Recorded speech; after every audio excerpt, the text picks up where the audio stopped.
O período devoniano, que vai dos 416 aos 359 milhões de anos atrás, é envolto por mudanças significativas, principalmente com relação ao clima e ao deslocamento terrestre. O supercontinente Gondwana permaneceu na parte sul do globo, mais precisamente na área onde está a Antártida, enquanto que outras massas de terra que hoje representam a América do Norte e a Europa estavam no Equador. Com isso, os níveis do mar eram muito mais altos do que em outros períodos. Contudo, muitas das massas de terra permaneciam em águas rasas, o que fez que recifes tropicais florescessem bem mais. Oceanos profundos ainda cobriam boa parte do nosso planeta, o que já procurava se estabelecer em um clima quente e bem agradável para a vida. E esse clima fez com que aparecessem as primeiras florestas do planeta Terra.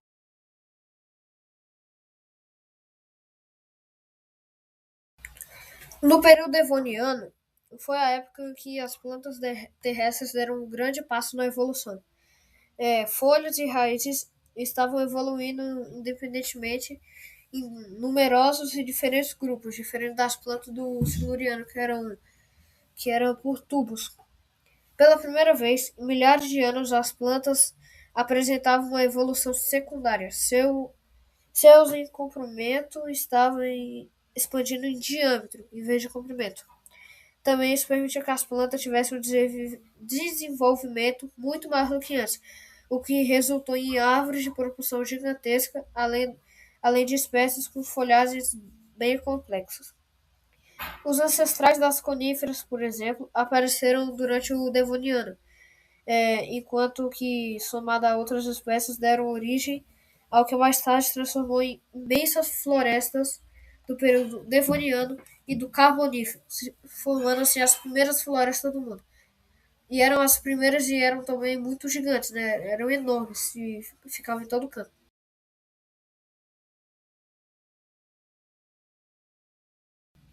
A Archaeopteris é uma das plantas de maior sucesso e que possui um largo campo de ocupação durante o período Devoniano. Existiam grandes florestas dela nesse período. Lembra, essa árvore lembra claramente alguma das árvores existentes na era moderna. A Archaeopteris foi uma das primeiras plantas a ter uma altura considerável. Algumas chegavam até 20 metros de altura. A planta também possui um extenso sistema de raízes, com seu tronco e ramos reforçados por articulações na coroa.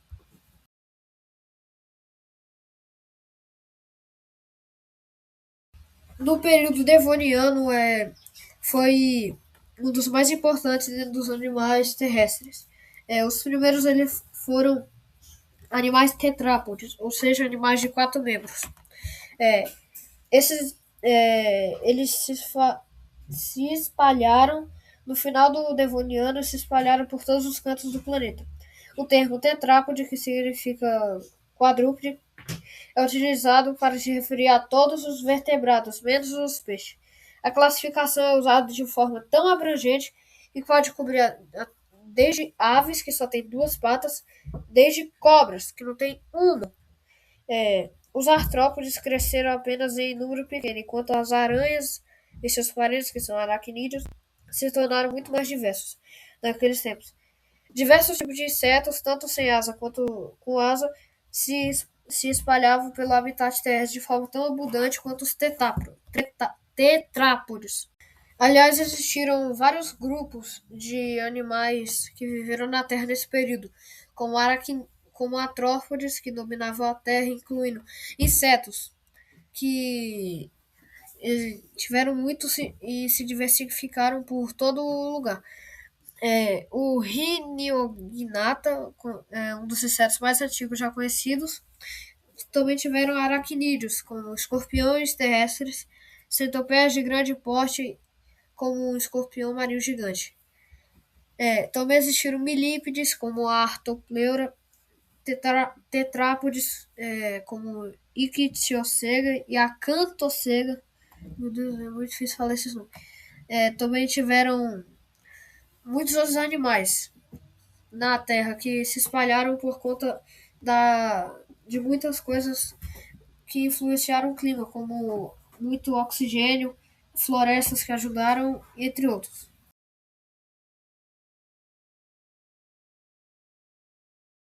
A Astropleura foi um milípede gigante que viveu durante o período Devoniano e Carbonífero. Habitou florestas densas da Europa e América do Norte. Ela era um animal que alcançava 2,5 metros, que era um animal muito grande, se tornando o maior artrópode terrestre conhecido de todos os tempos. Ele era um animal herbívoro. Sim, pode parecer que ele é um carnívoro, só que ele é herbívoro. Ele viveu de 344 a 292 milhões de anos atrás. O nome Arthropleura significa articulação. Ela foi descoberta em 1949.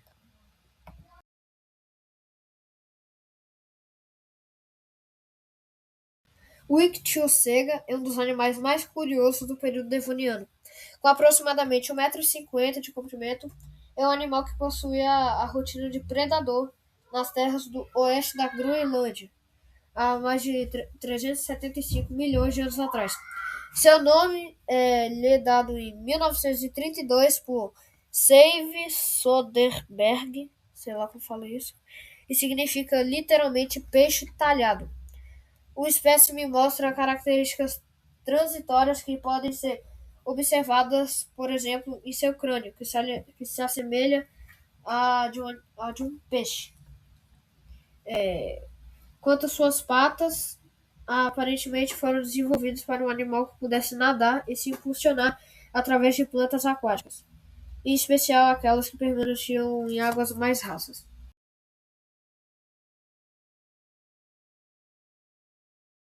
A evolução das criaturas terrestres tinha alcançado um novo passo, com primeiros vertebrados, tetrápodes, bem como os primeiros animais que se assemelhavam a anfíbios. Contudo, o termo anfíbio não retrata a altura e a complexidade da variedade dessas espécies. O Ictiosega foi um dos primeiros anfíbios, que estava a um passo da próxima evolução que ocorreu apenas no Carbonífero, em que as criaturas se tornaram capazes de respirar em terra sem precisar estar muito perto ou dentro do ambiente aquático.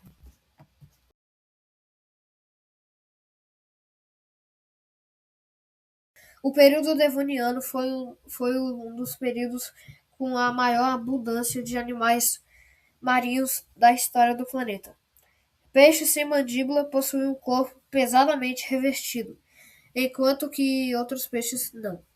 Esses mandibulados também se faziam em grande número nos mares. Entre os peixes ósseos, que estão em maior destaque, eram os peixes com babatanas de lóbulo, enquanto os peixes actinopterídeos, aqueles que possuíam raios em suas nadadeiras, começavam a se tornar mais importantes. Outros grupos, como os de amonoides e caranguejos, possuem descendentes até hoje. Existiram vários grupos de animais marinhos, como placodermos, que eram peixes que possuíam uma armadura óssea e não possuíam dentes verdadeiros, eram placas. E também os amonoides, né, nesse período eram, além de placodermos, também existiam os tracodermos, que eram peixes primitivos, sem mandíbulas, cegos e que declinaram nesse período. Só que tiveram seus momentos, né? Os condríquides, que eram tubarões que eram tubarões. Também existiram peixes de nadadeiras lobadas, que tipo eram os sarcopterídeos, grupo crucial que deu origem aos tetrápodes, animais terrestres. E peixes de nadadeiras raiadas, os ancestrais dos peixes modernos. Nos invertebrados tivemos braquiopódios muito abundantes, formavam grandes depósitos rochosos, chamados de coquinas, trilobitas, corais, amonoides e tentaculitoideus. Não sei como fala. Primos distantes dos moluscos, com conchas bem mais complexas. O Dinichtys terrile foi um dos maiores predadores do Devoniano, alcançando até 5 metros de comprimento. Ele estava no topo da cadeia alimentar. Ele se alimentava de peixes grandes como tubarões, moluscos e podia até praticar canibalismo. Viveu em mares rasos em diversas partes do mundo, diminuindo a ampla distribuição geográfica. O nome de Dinichtys terrile foi em homenagem ao J. Terrell, que encontrou os primeiros fósseis dele em Ohio. Ele era um placodermo e o Dunkleosteus, ele pode ser a mesma espécie do Dinichtys, só não sabe se é ou não. Um dos animais que viveram nesse período é o Dipteros, que era um tipo de peixe pulmonado. Era um dos animais mais abundantes do Devoniano. Seu sucesso na corrida evolutiva foi tamanho que mais de 5 espécies desses peixes sobrevivem até hoje. Os dipteros nadaram por águas europeias e possuem, assim como a maioria dos peixes pulmonados, grandes e esmagadores dentes. Contudo, os dipteros se extinguiram no período devoniano, sendo preso dos placodermos. Mas existem tipos de peixes pulmonados parentes. Não é que existe o dipteros aqui com os humanos aí, não. O Facops vai ser o último animal dos que eu vou falar no vídeo de hoje. Ele era um animal pertencente ao grupo das trilobitas. Eles viviam em partes rasas e aquecidas dos oceanos, assim como muitos dos artrópodes daquele período.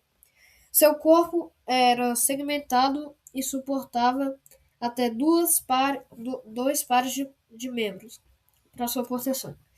Para sua proteção, o Facops podia enrolar seu corpo e dobrar sua cauda debaixo de sua cabeça, virando tipo uma bola. Dos 8 grupos de trilobitas existentes nesse período, o grupo dos Facops, juntamente com outros 6, se extinguiu nesse período. Se você gostou desse vídeo, já deixa seu like e se inscreve no canal, que o próximo período vai ser o Carbonífero, a Era dos Anfíbios.